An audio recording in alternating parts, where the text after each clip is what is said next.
lo decíamos al inicio, su principal fuente es precisamente de alguna manera la ley, porque es de allí de donde surge, de donde nace, de donde queda plasmado. En el derecho consuetudinario, pues su principal fuente es de alguna manera la costumbre. Y esto entonces nos recuerda algunos conceptos que vimos la semana pasada, como lo es la costumbre jurídica y la costumbre en general. De aquí entonces es importante partir y hablar de alguna manera del derecho indígena como tal, que se manifiesta a través de su nombre técnico conocido como derecho consuetudinario, que es el derecho que viene de la práctica, que viene de la costumbre, que evoluciona de acuerdo a cómo es trasladado de generación en generación. De esa cuenta, entonces, el derecho indígena que hoy por hoy, pues todos nosotros conocemos precisamente como derecho consuetudinario, porque su fuente es la costumbre, pues es precisamente un sistema con una estructura propia establecida por sus comunidades, es decir, es muy local, es muy regional, es muy propio de la comunidad que lo practica.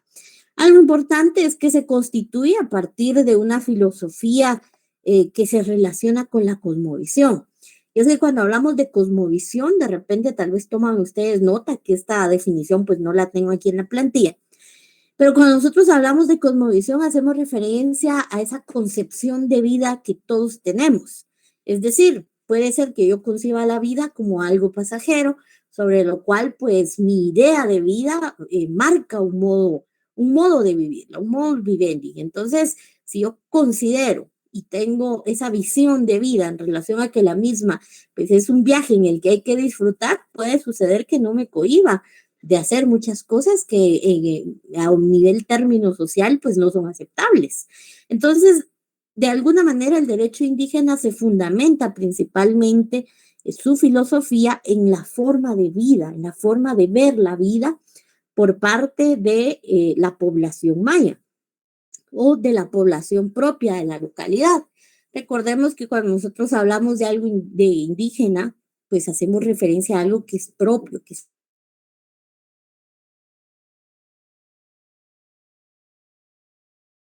originario, te manifiesta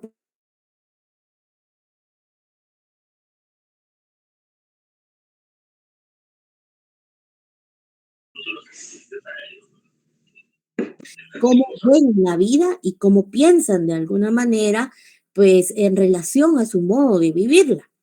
Algo importante, ¿cuál es el contenido entonces del derecho indígena? Y acá ustedes lo ven plasmado en la plantilla que estamos colocando, y es precisamente,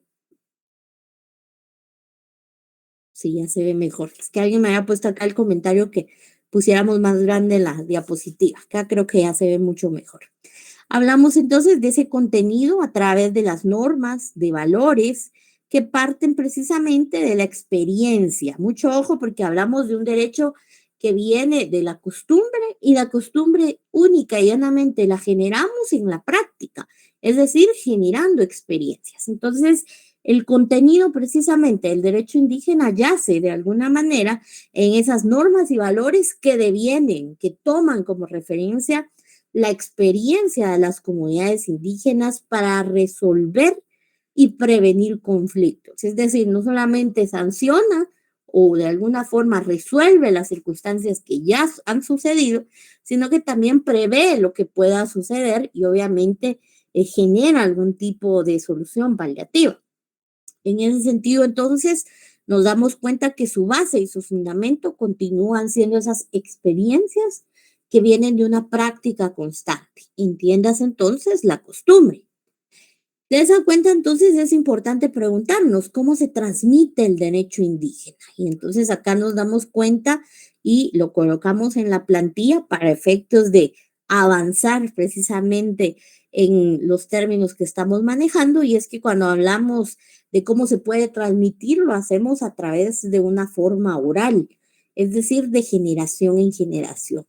Claro, existen algunos documentos que han servido como referencia para la resolución de conflictos, específicamente en todo lo relacionado al derecho consuetudinario, tal como para los mayas e indígenas en nuestro país, el Popol Vuh siempre pues es una forma de emular, por ejemplo, algún tipo de constitución precisamente en el tema de derecho escrito. Cuando hablamos del Popol Vuh, precisamente conocemos la historia y la esencia de principios y valores mayas. En ese sentido, puede tomarse de alguna forma como un documento entiéndase por ser una serie de información consolidada, pues para poder tomar como referencia en relación de alguna manera a entender el derecho indígena. Sin embargo, no existe normativa debidamente establecida que regule cada caso, tal como existe, por ejemplo, en el derecho escrito, en donde existe una estructuración un tanto más establecida, fijada por órganos jurisdiccionales, por estudios que de alguna forma pues vinculan los comportamientos sociales hacia una normativa pues que sea, por decirlo de alguna manera, efectiva.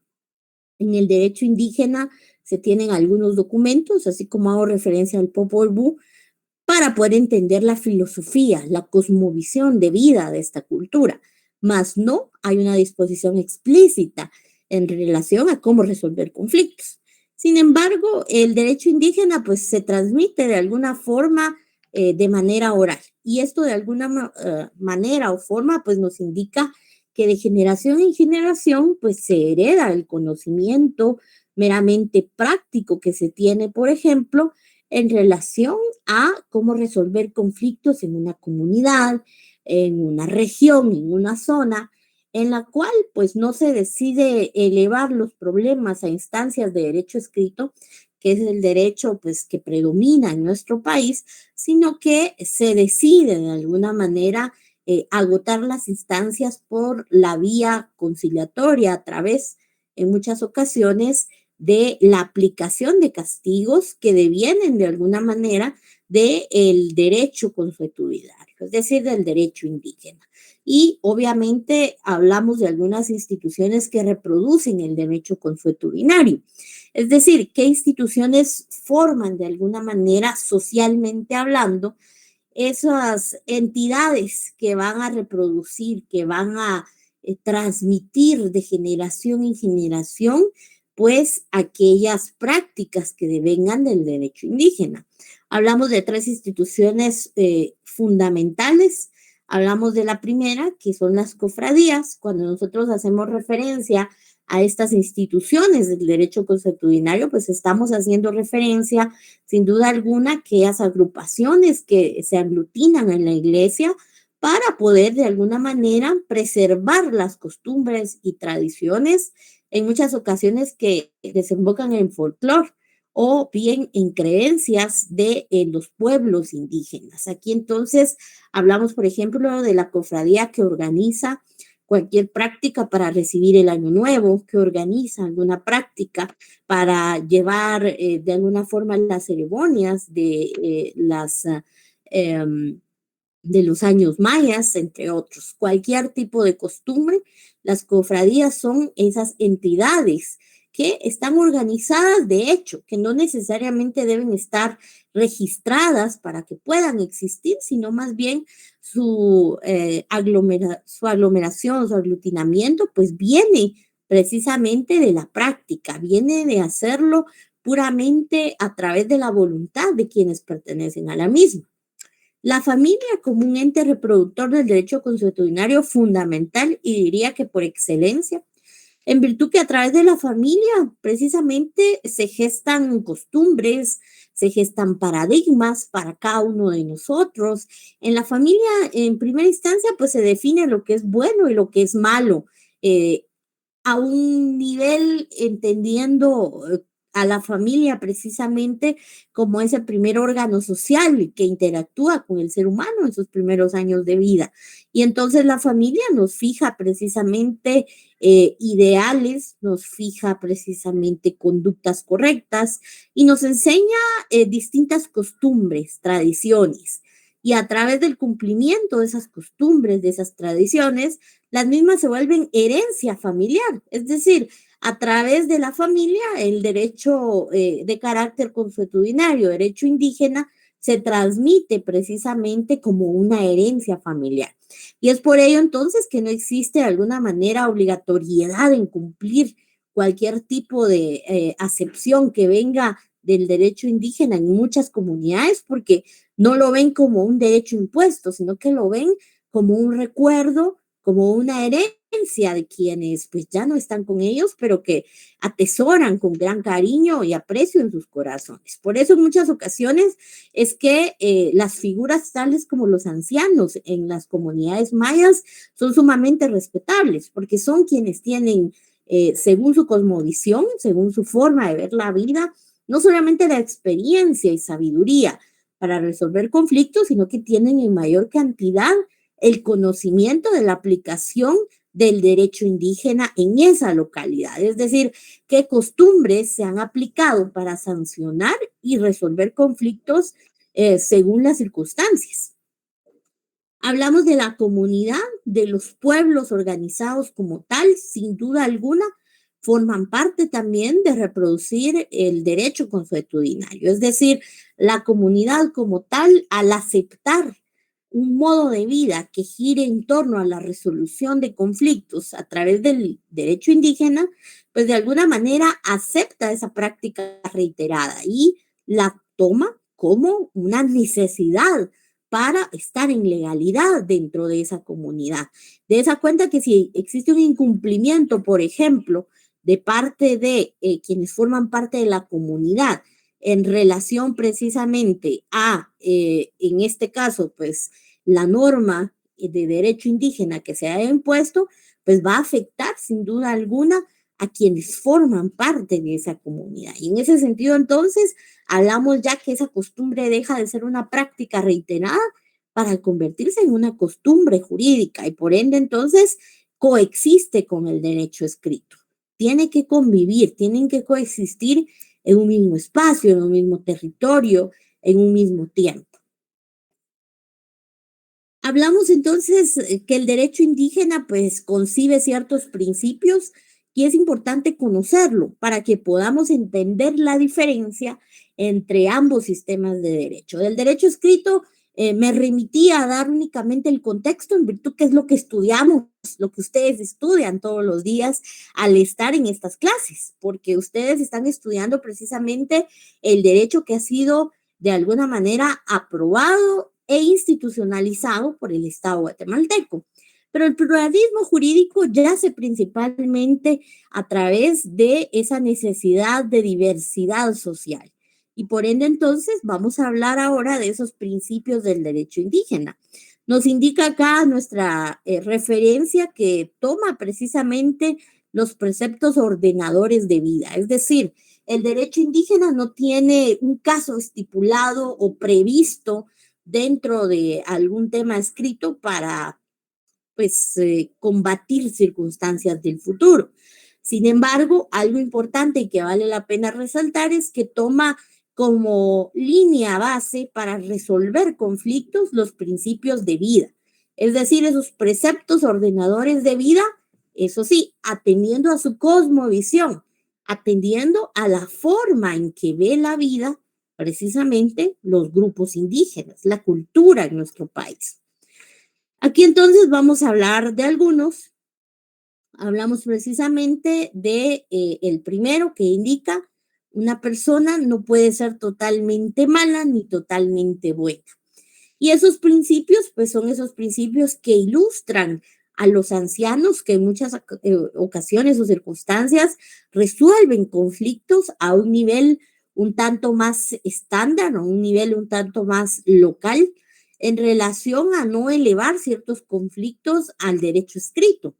Puede suceder que en una comunidad existe una problemática, quizá porque se perdió una gallina, porque se perdió pues algunas cabezas de ganado, si vamos un poco más a un nivel económico un poco más fuerte, pero existe, si y las partes de alguna manera desean someterse a su derecho indígena, a las prácticas reiterativas, existen ancianos que toman como referencia precisamente estos principios de vida para resolver esos conflictos. Puede suceder que el anciano, de acuerdo a este precepto de cosmovisión maya, pues diga, bueno, nadie es totalmente malo ni totalmente bueno. La persona quizá está arrepentida, quien cometió el robo, quien cometió el hurto, si fue sin violencia, y bueno, quizá merece una segunda oportunidad. Podemos sancionarle con un castigo público, pero también podemos darle la oportunidad de reivindicarse.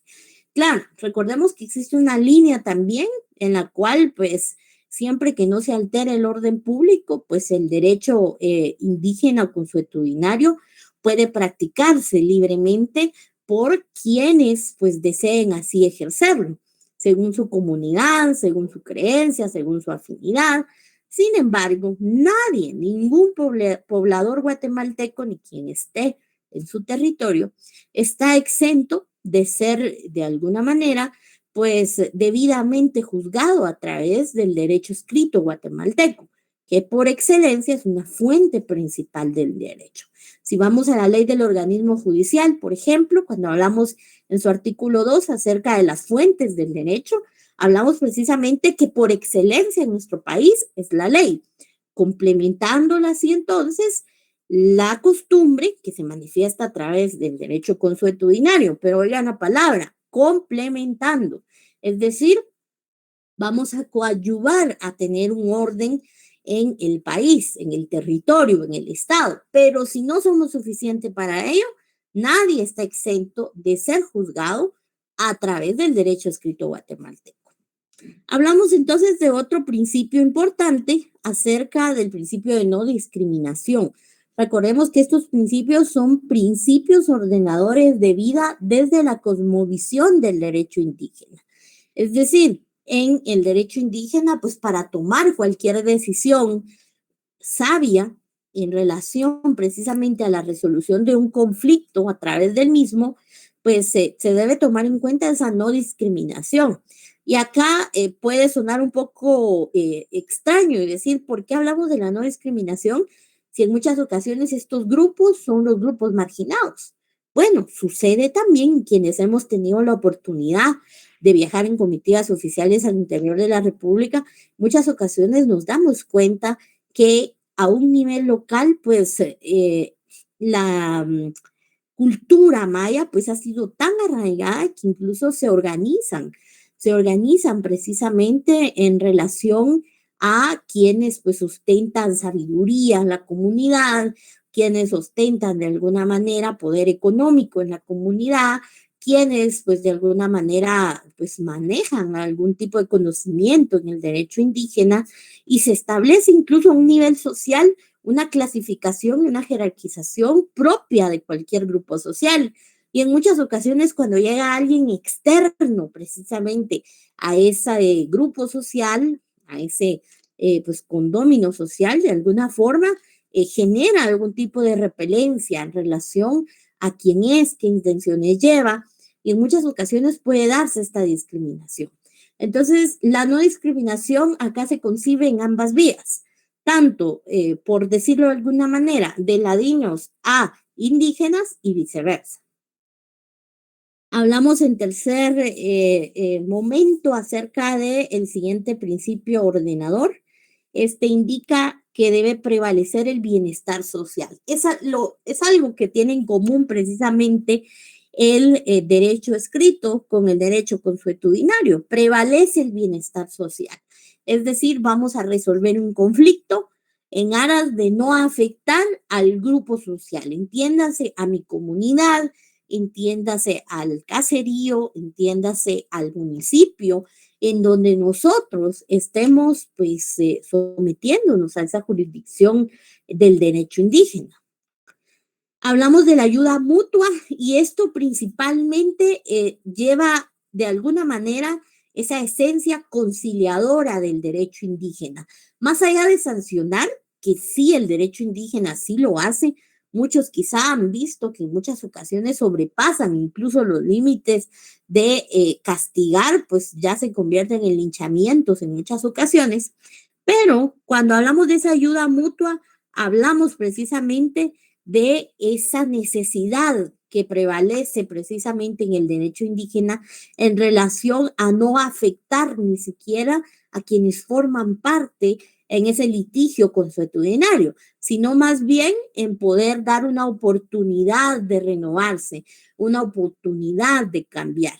Si bien ustedes ven que en muchas ocasiones se aplican castigos mayas bastante rígidos, posterior a ello viene un proceso en el cual incluso se ayuda a quien delinquió a través de los ancianos para que acuda, por ejemplo, o forme parte de una cofradía, que tenga tiempo, si el problema es de vagancia, que tenga un tiempo ocupado, si el problema quizá es de recursos económicos, buscar la manera de entre la comunidad arroparlo, ayudarlo, en tanto pues supera esa pena.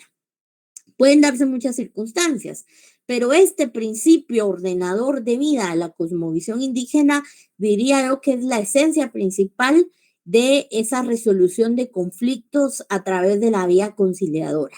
Casi irregularmente el derecho indígena lleva a la conciliación, de alguna forma desahogando a los órganos jurisdiccionales ya de un nivel de derecho escrito, pues para que esa mora judicial pues baje. Lo que conocemos nosotros como mora judicial, entiéndase precisamente esa carga de trabajo atrasada en muchas ocasiones que tienen el órgano pues jurisdiccional a cargo en todo caso, y normalmente es todo el sistema de justicia en nuestro país, es esa sobrecarga. El siguiente principio, que también es pues importante conversarlo, que es el principio de trabajo comunitario. Y acá entonces hacemos nosotros referencia a que siempre orientan precisamente esa conciliación, esa sanción, a beneficiar a la comunidad. Porque entonces el castigo maya en muchas ocasiones es, bueno, va a ayudar usted a la mujer que lastimó, al anciano que usted golpeó. Bueno, ahora usted va a retribuirle en ayuda, en trabajo, en siembra, en cosecha, ciertas circunstancias, ¿verdad? Puede darse esa situación en virtud que estos principios son esos rectores para tomar decisiones debidamente sabias, según su cosmovisión de vida. Escuchar la opinión de la gente, acá, a diferencia del derecho escrito, que es un tanto más impositivo, pues acá hay un tanto más de apertura y escucha la opinión de la gente, la escucha para mejorar el derecho indígena como tal en su esencia, para tener perspectivas de vida, pero también la escucha para sancionar. No sé si ustedes han notado, pero y quienes quizá han visto noticias o hemos tenido la oportunidad de interactuar con grupos y comunidades mayas, pues no sé si ustedes se han dado cuenta, pero en algunas ocasiones pues se da la circunstancia en la cual pues se junta a toda la comunidad para juzgar a una persona en relación a qué hizo. Y la escena puede verse como quien preside en todo caso ese momento para conciliar, contando con antecedentes, con detalles, qué ha sucedido, qué circunstancias pues de alguna manera se han visto, y obviamente contextualizan relación a la problemática que vive tanto, pues ahí sí que ambos sujetos, tanto quien ha delinquido como quien ha sido afectado. Y en muchas ocasiones proponen un castigo, el cual pues debe ser aprobado por quienes están en ese lugar.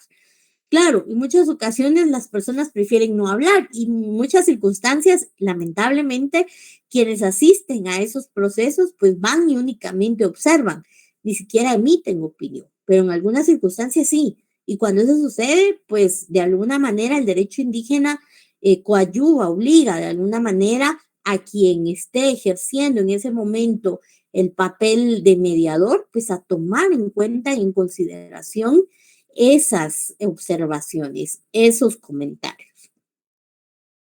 Bien, ¿y por qué hablamos entonces de esos principios rectores? Porque ahora debemos entender quiénes aplican como tal el derecho indígena. Hablamos hace un par de diapositivas en quienes transmiten, es decir, quienes permiten que el derecho indígena trascienda en el tiempo. Ahora vamos a hablar de quienes lo ejecutan, de quienes lo ejercen. Y aquí entonces Tenemos algunas figuras importantes que, si bien no están concebidas como tal en una legislación, porque ya sabemos que esto es parte del derecho consuetudinario, de la práctica en nuestro país, sí debemos tener presente que de alguna manera estas figuras existen y son funcionales en el interior de la República, en nuestras comunidades. Hablamos entonces de los guías espirituales o sacerdotes mayas, quienes pues de alguna manera tienen por excelencia una jerarquía bastante alta en los grupos mayas, y hablamos entonces de ese nivel individual o familiar. Es decir, ese guía espiritual, el sacerdote maya, en muchas ocasiones guía a un nivel individual a una persona, a una familia, en relación a ilustrarle precisamente todo lo relacionado en materia del derecho indígena a la cosmovisión de vida. Recordemos que el punto de partida de nuestros pueblos indígenas es su cosmovisión, es su forma de ver la vida y obviamente en consecuencia su forma de vivirla. Hablamos entonces de otro grupo, de otra persona, de otro personaje importante que también pues es relevante como una autoridad indígena. Y hablamos entonces acerca de la comadrona. Y quizá muchos de ustedes van a decir, bueno, ¿qué tiene que ver eso con una autoridad?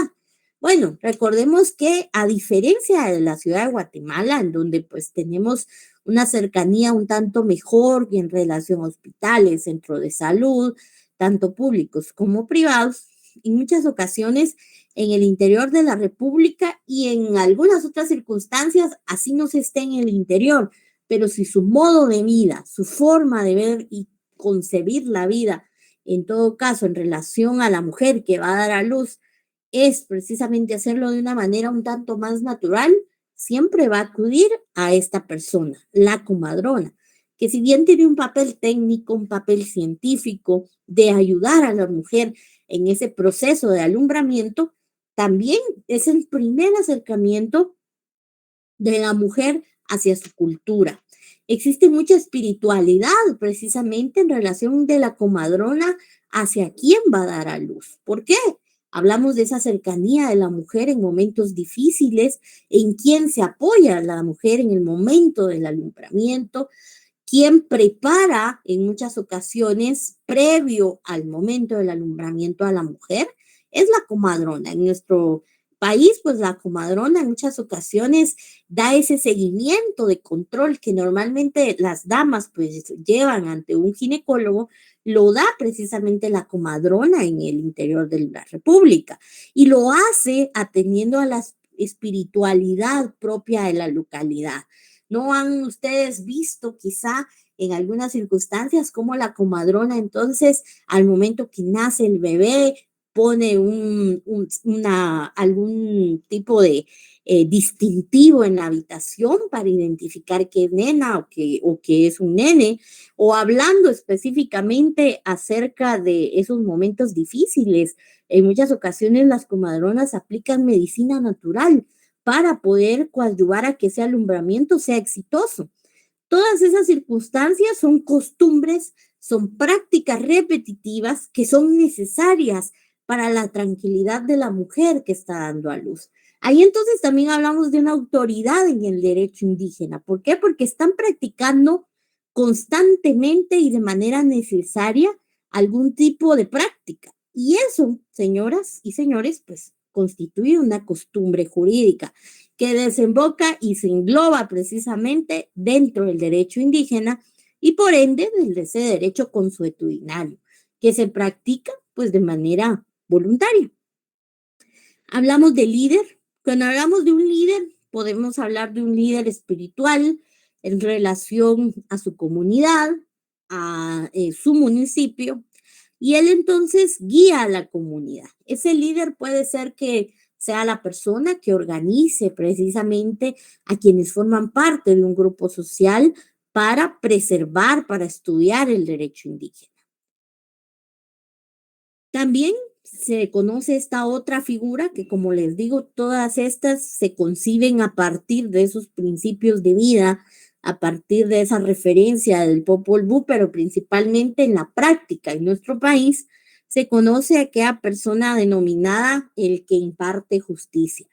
Y entonces es esa persona que ha sido pues designada, más allá que electa, porque no existe un proceso de elección como tal, sino designada. Esa es la persona en quien confía la población por su sabiduría, confía por su honorabilidad, por su calidad de vida, por su conocimiento en el derecho indígena, para que resuelva conflictos en la sociedad.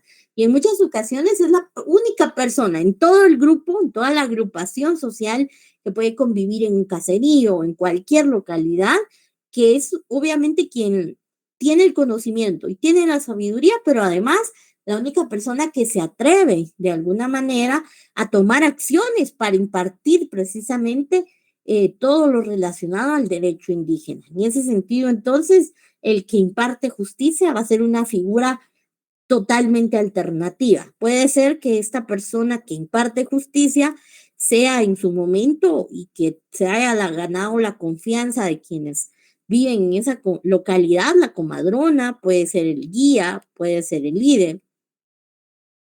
Hablamos entonces de un alcalde comunitario, que son unas figuras, obviamente son las figuras que se están ya armonizando con la legislación guatemalteca. Recordemos que nuestro código municipal concibe precisamente el hecho de que existan alcaldes comunitarios para poder promover esa práctica del derecho consuetudinario internamente, pero controlado a través de las autoridades municipales. El alcalde comunitario es esa persona cercana precisamente a los pobladores, pero funge como mediador y como un buen componedor precisamente de conflictos y obviamente poder mantener esos lazos de comunicación entre el derecho escrito, entiéndase una corporación municipal debidamente establecida, y unos comunitarios, el grupo de personas que quizá al entenderse directo con su alcalde municipal, con sus concejales municipales, no convivan, no puedan coexistir, pero al existir la figura del alcalde comunitario, él se convierte en un hilo mediador a través del cual pues se busca armonizar la existencia de los dos sistemas de derecho. Por último, hablamos entonces acerca de los cofrades y aquí pues hacemos referencia a que estos conservan principios, conservan valores mayas y obviamente los mezclan con el cristianismo. Y por eso hablábamos acerca precisamente de quienes organizan en muchas ocasiones actividades eclesiásticas, pero con un tinte de práctica propia de la localidad.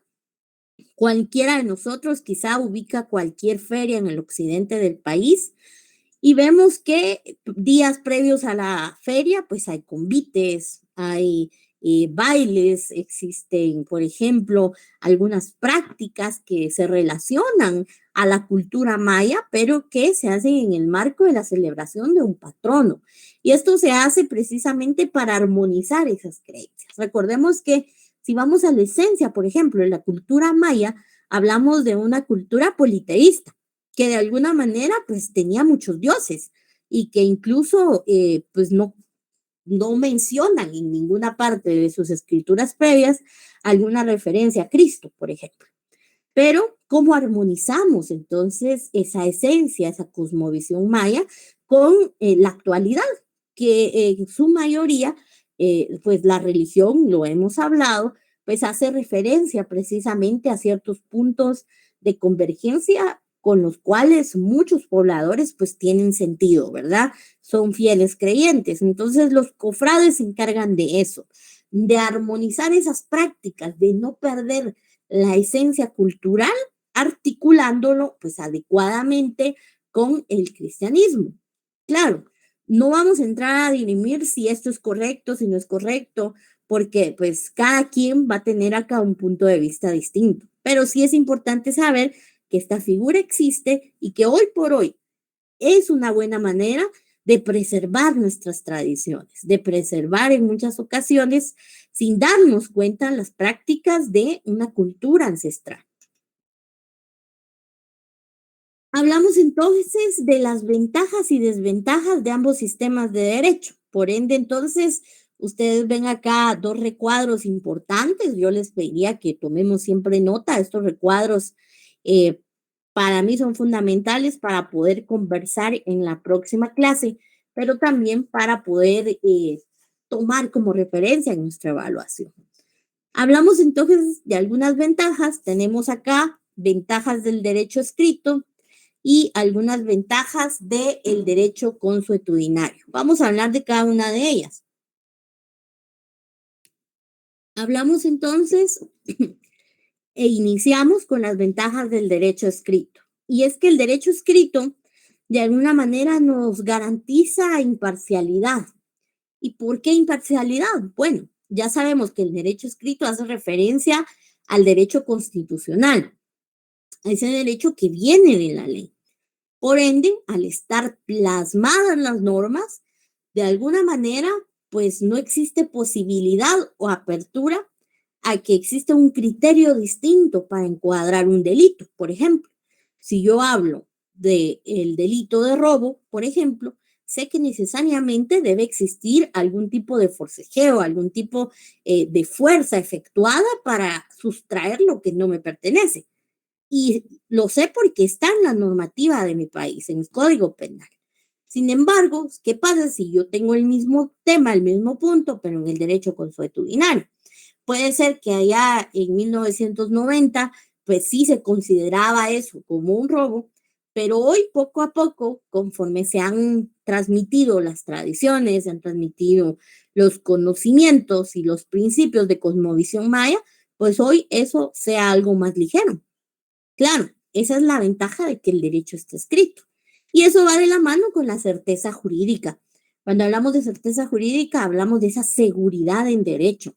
El derecho escrito nos da una seguridad de que seremos juzgados tal y como lo establecen las leyes. Claro, en esencia, existe una parte de subjetividad en virtud de que nuestro sistema de justicia pues ha sufrido algunas falencias, pero en la esencia técnica del derecho esa certeza existe, porque existe un código penal, porque existe un código civil que va a saber encuadrar los tipos que yo necesito encuadrar para poder hacer valer mis derechos, por ejemplo, en el ámbito civil, o bien subsanar o bien castigar a quien haya delinquido en el ámbito penal.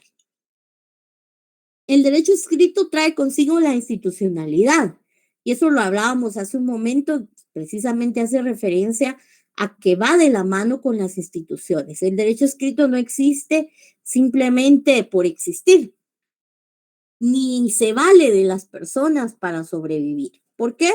Porque si se vale de las personas, independientemente si seamos personas físicas o jurídicas, desaparecemos. Y al desaparecer, desaparece una esencia, un poco de cada uno de los contenidos del derecho. Entonces, sabemos pues que la institucionalidad nace para darle permanencia en el tiempo y para dotar de legalidad el derecho escrito. Entiendas esas instituciones que coadyuvan a preservar el derecho, a hacerlo valer, como lo es el organismo judicial, a crear el derecho, como es en muchas ocasiones el organismo legislativo y ejecutivo en nuestro país. Hablamos entonces de esa permanencia en el tiempo de las actuaciones. Más allá de que permanezca en el tiempo el derecho como tal, que es el derecho escrito, que permanece en el tiempo a través precisamente de nuestra legislación, también sus actuaciones permanecen en el tiempo porque son escritas, porque quedan escritas dentro de los archivos de ciertas instituciones y porque en muchas circunstancias incluso complementan la aplicación del derecho a través de la jurisprudencia. Por ende, entonces, la permanencia en el tiempo es una de las principales características de las actuaciones del derecho escrito, a diferencia del derecho consuetudinario, que yo puedo actuar hoy sancionando a una persona con un castigo maya, que eso pues queda allí, claro. En el derecho indígena guatemalteco y principalmente en las alcaldías comunitarias, pues sí se toma en muchas ocasiones actas, notas, en las cuales pues queda resguardado que ha existido en el tiempo, es decir, qué castigos se han impuesto y en muchas ocasiones quienes imparten justicia en esa localidad a nivel consuetudinario, pues lo hacen tomando como referencia esas actuaciones escritas, cosa que se ha empezado a implementar en esa armonización que realiza el alcalde comunitario. Sin embargo, estas notas que son tomadas en muchas ocasiones o son tomadas de una manera inconstante, porque recordemos que no existe una vinculación, un castigo de no hacerlo. Y en muchas ocasiones, pues sí, se toma, pero es ilegible para quienes buscan descifrarlo después.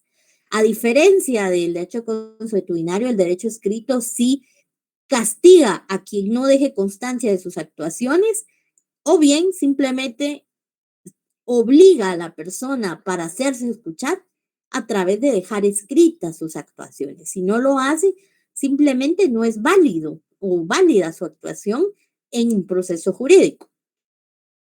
Algunas ventajas, porque el derecho consuetudinario también tiene ventajas. Hablamos de esa celeridad. ¿Eso qué quiere decir? Que el derecho consuetudinario, debido a que pues hace referencia a un argumento un tanto más local, a castigos inmediatos que pueden ser impuestos en ese momento, y en virtud que no tiene una burocracia que cumplir, pues sí, de alguna manera acelera los procesos para castigar a quien se lo merece, para resolver conciliatoriamente los problemas entre comunitarios y obviamente de alguna manera pues desahoga o desfoga el sistema jurisdiccional guatemalteco. Hablamos de la legitimidad, algo importante. El derecho consuetudinario, como lo hemos venido hablando, es un derecho hereditario y que en muchas ocasiones, más allá de ser visto como una norma de aplicación, es visto como una serie de prácticas y tradiciones propias con quien el individuo pues obviamente se identifica. Al suceder esto, entonces, existe una legitimidad porque la práctica del derecho consuetudinario, en este caso el derecho indígena propiamente, pues no es obligatoria, sino más bien es una opción por la cual se han decidido quienes viven o conviven, coexisten en una comunidad. Es una herencia social, se ve como una riqueza más allá de ser impuesta, se ve como una riqueza cultural y social. ¿Por qué? Porque obviamente preserva la esencia como tal de una cultura, en este caso la cultura maya. Hablamos entonces de algunas desventajas. En este caso está en el derecho escrito, también tenemos desventajas y vamos a citarlas. Tenemos tres importantes que son, pues de alguna manera, las más relevantes. Hablamos de la burocracia. Y esto en todo caso, recordarán ustedes, ya llevaron teoría del proceso el semestre pasado, aprendieron precisamente el proceso jurídico y se dieron cuenta que hay distintas etapas que agotar, que existe una preclusión, por ejemplo, en donde no podemos regresar a etapas que ya fueron agotadas, pero también sabemos que existe una serie de plazos que deben cumplirse, existen audiencias que deben agotarse. Y en esencia, en muchas ocasiones, los procesos no es que sean tan grandes. Sin embargo, el problema es la carga de trabajo, lo que hoy conocemos como mora judicial. Esa carga de trabajo excesiva que tienen nuestros órganos jurisdiccionales en muchas ocasiones hacen que, pues obviamente, una audiencia que quizá debió darse en 15, 20 días hábiles, pues deba ser postergada en virtud de la carga de trabajo, incluso hasta un año. Y eso entonces hace que exista algún tipo de lentitud en relación a nuestra aplicación de justicia. No tiene legitimidad, eso es algo importante. En su mayoría el derecho escrito es impuesto por el Estado y nadie pues va a estar contento con que le sea encuadre una conducta propia en un delito, por ejemplo, que tiene cárcel, que tiene una multa, alguna falta. Nadie va a ser feliz, más de alguna manera el Estado pues ha tenido que verse en la obligación de establecer estos castigos, de establecer estas normativas para controlar la conducta del ser humano en sociedad. Claro, cuando hablamos de legitimidad hablamos de esa voluntariedad. En muchas ocasiones las personas lo relacionado a poder hablar acerca de un derecho consuetudinario optan por conciliar a través de esa vía para no caer en el ámbito burocrático del Estado, que implica precisamente agotar un proceso jurídico y obviamente en una serie de sanciones que no le son favorables. Entonces, el derecho escrito es muy poco legitimado. Claro, no podemos hablar de una total pues renuncia a esa legitimidad porque recordemos pues que las normas sociales surgen para regular esas conductas desviadas. Entonces, algún porcentaje mínimo del país estará de acuerdo con la normativa que se ponga en discusión, pero no hablamos de una totalidad al momento de ser sometidos. A ningún ladrón le va a gustar ser sometido a la justicia penal, como a ninguna persona irresponsable por no pagar, por ejemplo, sus obligaciones de alimentos con sus hijos, tampoco le va a gustar pues ser sometido ante los órganos jurisdiccionales civiles y de familia, por ejemplo. Existe la circunstancia, la posibilidad de un favoritismo, esto haciendo una crítica pura de alguna manera al posible favoritismo que puede darse en relación a la distorsión que existe en nuestro sistema de justicia. Claro, tiene sus falencias y esto es lo que de alguna manera da esa posibilidad, porque de alguna manera, pues la institucionalidad se corrompe. A diferencia que en el derecho consuetudinario, el derecho consuetudinario pues es meramente idealista. Se dieron cuenta que para tomar decisiones en el derecho consuetudinario debe existir de alguna manera algún tipo de criterio forjado a través de los principios que ilustran la cosmovisión maya. Desde que hablamos de principios, hablamos de algo idealista, de qué es correcto y qué no es correcto. Entonces, quienes imparten el derecho consuetudinario, más allá de hacerlo por sancionar, más allá de hacerlo por castigar a quien cumplió o cometió una conducta desviada, lo hacen por vocación a su comunidad, para que su comunidad esté bien. Entonces existe mucho menos riesgo de que estos sean corrompidos, a diferencia de cómo la burocracia institucional sí puede corromperse en muchas ocasiones. Algunas desventajas del derecho consuetudinario dependen en muchas ocasiones de un estado anímico. Y aquí hacemos referencia al ánimo de la comunidad, al ánimo de quien esté impartiendo justicia en ese momento. ¿Por qué? Porque todo depende de las emociones. Si tal vez están muy molestos, entonces linchémoslo. Si tal vez pues ese día el ambiente está más tranquilo, entonces démosle una oportunidad porque no hay nada escrito que garantice de alguna manera que un criterio fue establecido con antelación para una conducta, sino que todo es circunstancial. Tenemos la siguiente desventaja, no permanece íntegro en el tiempo, siempre se distorsiona. Recordemos que la forma de permanecer en el tiempo del derecho consuetudinario es a través de la herencia social, a través de esas cofradías, a través de persona en persona, de generación en generación. Y esto de alguna manera hace que se distorsione en muchas ocasiones su esencia. Y un ejemplo tal vez muy sencillo que quisiera yo tomar para que podamos comprender precisamente esta desventaja es ese juego tradicional que se implementa en muchas ocasiones, que es el teléfono descompuesto, que iniciamos diciendo una palabra de 5 sílabas y terminamos diciendo una de 2 sílabas, por ejemplo. Lo mismo sucede, cada generación toma distintas acepciones según su tiempo, según su contexto, y entonces su práctica en muchas ocasiones se distorsiona. Carece de certeza. ¿Por qué? Y aquí hacemos consonancia con con las dos desventajas previamente explicadas. Al no existir una permanencia íntegra, se distorsiona.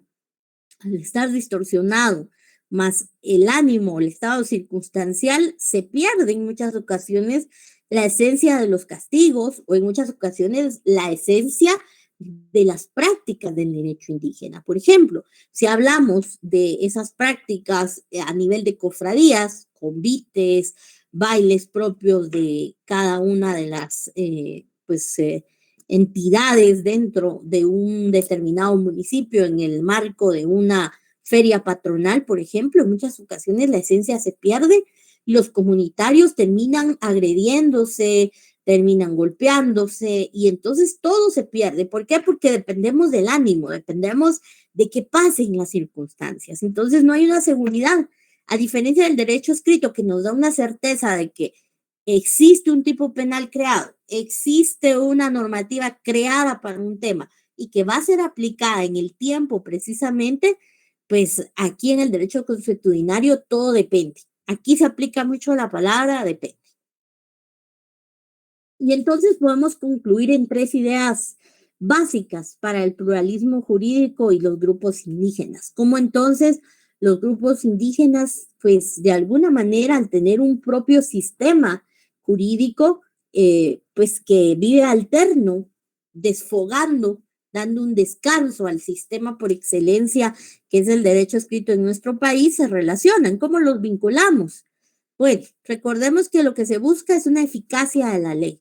Y esto hace referencia a que la ley, pues de alguna forma, pues produzca los objetivos que tiene plasmados, que cubra aquellas conductas y que retrotraiga, pues de alguna manera, esas conductas que se han perdido en un grupo social. Entonces, hablamos acerca de que el pluralismo jurídico permite que de alguna manera el derecho consuetudinario viva para que exista una aceptación voluntaria del derecho.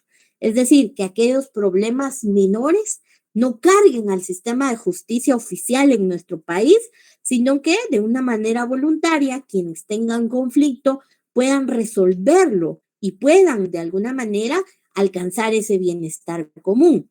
Claro, aquí vuelvo a hacer la aclaración. Eso no significa que al tener una serie de actividades en relación precisamente a algún tipo de delito o algún tipo de acción que afecte en gran escala a nuestro país, esta persona pueda decidir no acogerse al derecho escrito en nuestro país. Recordemos que en todo caso la condición que existe para la aplicación y el respeto al derecho consuetudinario es que ni la sanción ni el motivo afecten el orden público en nuestro país. Entonces, el orden público obviamente se ve afectado desde el momento en que tomamos de alguna manera algo que no nos pertenece o desde el momento en que agredimos a una persona.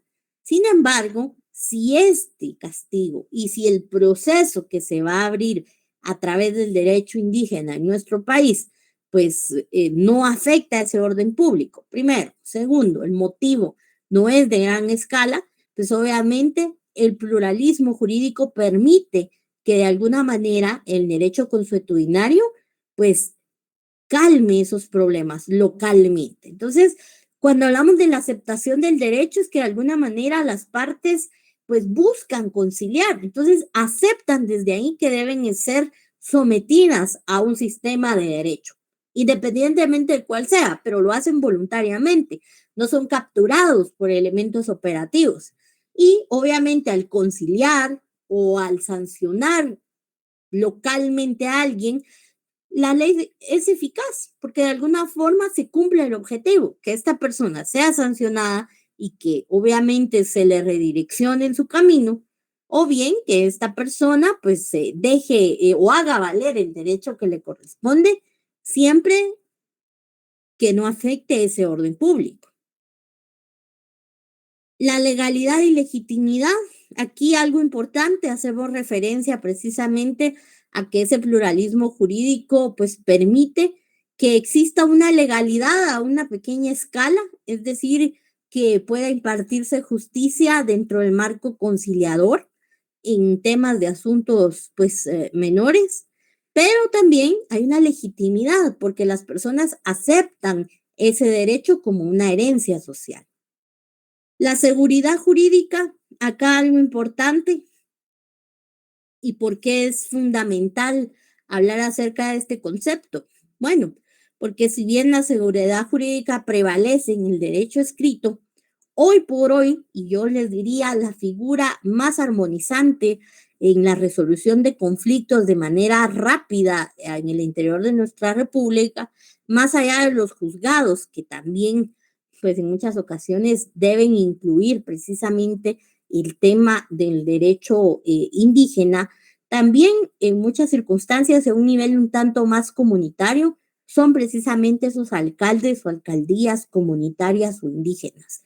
que fungen de alguna manera como esa armonización entre el sistema legal guatemalteco y obviamente el sistema de derecho consuetudinario del país. Vamos con la última plantilla destinada para la tarde de hoy. Vamos a hablar acerca del discurso jurídico, algo importante que debemos tener todos pues muy presente. Se define entonces como aquel discurso que tiene por objeto, a través de sus argumentos, de alguna manera ilustrar la inteligencia de los jueces para decidir si un hecho pues es realizado o no, o si la persona es o no culpable. De esa cuenta entonces si ha de aplicarse tal o cual regla jurídica o si de alguna manera debe interpretarse de una forma u otra. Cuando hablamos entonces del discurso jurídico, hablamos acerca de esa serie de argumentos con las cuales se ilustra a un juzgador para que pueda impartir justicia. Es decir, yo lo definiría de una manera más sencilla y menos técnica al discurso jurídico como esa herramienta del abogado para poder transmitirle precisamente a quienes forman parte del órgano jurisdiccional de alguna manera los argumentos sobre los cuales puede fundar su defensa o su acusación. Y en muchas ocasiones ilustra acerca de las circunstancias de la aplicación de la norma al juzgador. Recordemos entonces que tanto el juzgador como el abogado pues son de alguna manera personas que fungen como sujetos de derecho y que en muchas circunstancias pues forman y fungen con un papel relevante para que el proceso jurídico pueda agotarse. En algún momento yo he hablado y conversado con mis alumnos también de teoría del proceso, que cuando hablamos de un proceso jurídico hablamos de esa serie de normas, esa serie de etapas que deben agotarse para hacer valer un derecho, para ejercer, por ejemplo, cualquier tipo de acción que obviamente lleve aparejada una pretensión. Sin embargo, algo importante que debemos tener presente, cuando hablamos precisamente acerca del proceso jurídico, hablamos principalmente de llevar lo que pasó en la calle, lo que pasó en mi familia, lo que pasó en mi oficina, hacia un órgano jurisdiccional, hacia un órgano que no conoce ni sabe nada de mí. Entonces, debo ser muy astuto o astuta para hacerle llegar la versión de los hechos tal y como sucedió. Y una de esas herramientas principales es el discurso jurídico, porque es entonces esa serie de argumentos que el abogado utiliza para ilustrar precisamente a quienes presiden ese órgano jurisdiccional y quienes toman decisiones. En este caso puede ser un juez o puede ser un juzgado, que puede ser un órgano colegiado. Entiendas entonces que voy a ilustrarlo con una serie de antecedentes, que voy a explicarle el hecho como tal, que debo ilustrarle en referencia a la normativa que yo voy a aplicar y que voy a concluir en cómo vinculo entonces mi situación con la ley guatemalteca con lo que yo quiero, que es la pretensión. Entonces, ¿cómo se compone un discurso jurídico? Tenemos acá que se compone a través del discurso legal y el discurso social. ¿Por qué? Porque cuando hablamos del discurso legal, hablamos acerca de esa proposición normativa y enunciativa. ¿Eso qué quiere decir? Yo le explico al juez que existe una norma dentro del sistema guatemalteco, jurídico guatemalteco, que está vigente, que existe, la puedo enunciar, se la puedo mencionar y decirle, bueno, yo estoy reclamando el derecho que me asiste esta norma. El discurso social, ¿cuál es ese? El histórico, el que nos da el contexto. Y entonces recordarán aquel artículo 11 de la ley del organismo judicial que nos dice cómo se interpreta la ley. Bueno, se interpreta de acuerdo a su texto, pero también de acuerdo a su contexto histórico, de acuerdo precisamente a esa esencia propia de las instituciones que son creadas a través del derecho. Entonces, un discurso social puede coadyuvar precisamente a que podamos encontrar la esencia de cumplimiento de una norma legal. Ejemplo, Puede ser que yo en este momento quiera comunicarle a un juez que una mujer fue pues agredida a través de golpes por violencia contra la mujer. Y entonces en mi discurso jurídico yo me voy a dirigir a la jueza o al juez de ese juzgado indicándole precisamente cuál es la normativa vigente que sanciona precisamente esa conducta y esa acción. Pero también a través del discurso social yo debo ilustrar al juzgador. Yo debo contarle un poco de la reseña, precisamente la esencia por la cual fue creada esa normativa. Por ejemplo, debo traer la coyuntura nacional a la vista para que él vea que estamos en un entorno social en el cual la mujer pues aún tiene muchos retos que superar. Y entonces yo puedo ilustrar al juzgador con esos argumentos para convencerlo. Y acá entonces vienen las características del discurso jurídico. Debe ser convincente y debe ser persuasivo. Cuando hablamos de convincente, hablamos de que el mismo debe, de alguna manera, dar esas herramientas al juzgador para, pues, de alguna manera, resolver conforme al derecho. Pero persuasivo, es decir, debe ir orientado a la esencia de la problemática, a la esencia de lo que quiero y convencer de alguna manera al juzgador de que mi postura es la correcta. Partes del discurso jurídico. Existe una introducción, un cuerpo y una conclusión. Y con esto pues ya estaríamos terminando la clase de hoy. Cuando hablamos de la introducción, hablamos precisamente de cómo vamos a contextualizar al juzgador.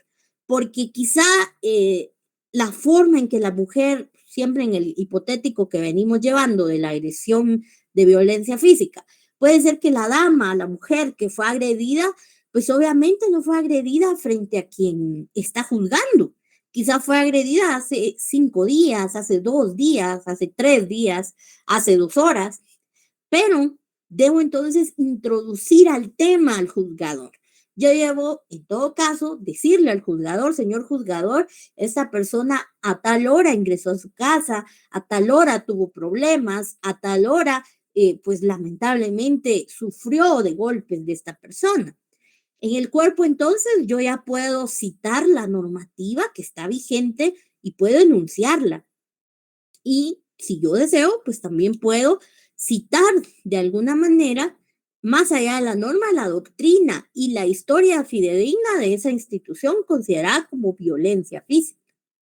En la conclusión, entonces, yo vinculo. Si esta persona, María López, por ejemplo, digo un nombre por decir, si María López, después de haber ingresado a su casa, fue agredida de sorpresa y por detrás por el señor Mario Aguirre, quien actualmente pues es su señor esposo, y existe una normativa que tipifica y que castiga la agresión, violencia física contra la mujer con X cantidad de años, en un centro preventivo y que no admite algún tipo de arreglo previo, no admite tampoco algún tipo de pago de fianza, algún tipo de reducción, pues concluyo en que esta persona debe ser juzgada de esta manera, conforme a derecho y obviamente atendiendo a la historia fidedigna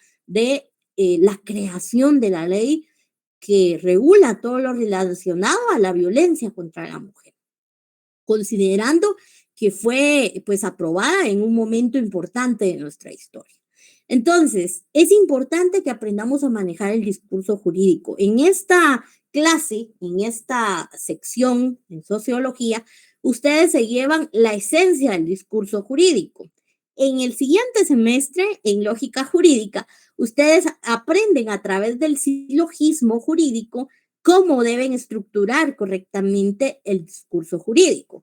Pero claro, en ese curso ustedes van a entrar a aprender puramente aprender la relación que debe existir entre cada uno de los argumentos. Ya no les van a explicar qué es el discurso jurídico, cuál es su importancia, por qué debe ser convincente. Eso lo vimos nosotros acá, ¿verdad?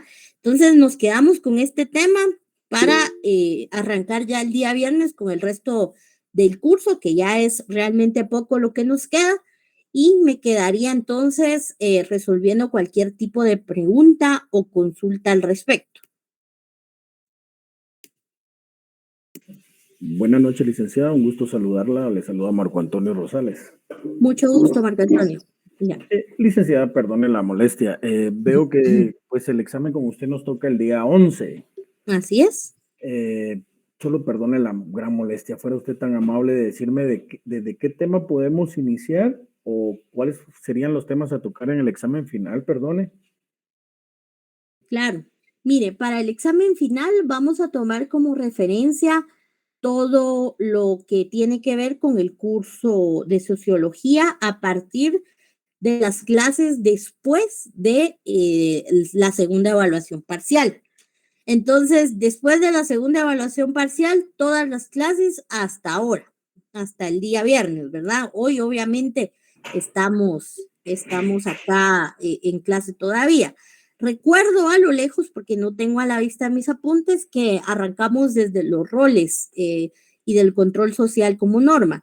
Pero yo le pediría que en el historial que llevamos, pues ubiquemos las clases, ¿verdad? Y empezamos a estudiar desde el punto en el cual tuvimos la primera clase, a partir precisamente de nuestra evaluación de segundo parcial. Le agradezco.